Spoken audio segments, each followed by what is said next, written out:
Hi, I'm Ranger Craig Glassner. I'm the Supervisory National Park Ranger here on Alcatraz Island. Alcatraz is part of the Golden Gate National Recreation Area, which is a unit of the United States National Park System.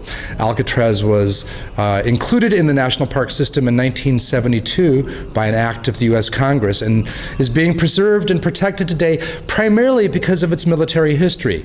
Although the island is quite famous as the site of the federal penitentiary that held people like Alphonse Capone and the Birdman of Alcatraz, although he was actually the Birdman of Leavenworth, that was really not a major part of the island's history.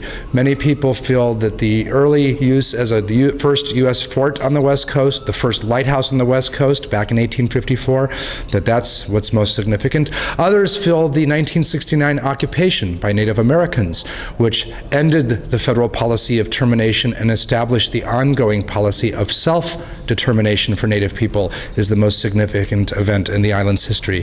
However, we know very well that thanks to Hollywood movies, it is the 29 years the island was a federal penitentiary that most visitors know about and what most of them hope to learn about when they come to visit us here in Alcatraz. Now, as a national park, our mission is twofold. One is to preserve and protect not only the historic structures and fabric of the island, but also the natural history of Alcatraz. The wildlife, the plants, the animals, the birds, especially here in Alcatraz, are protected by federal law as a part of this national park. And in fact, there are even sections of the island that close at some times of the year to accommodate nesting activity by the birds here on Alcatraz Island. You might even hear them in the background.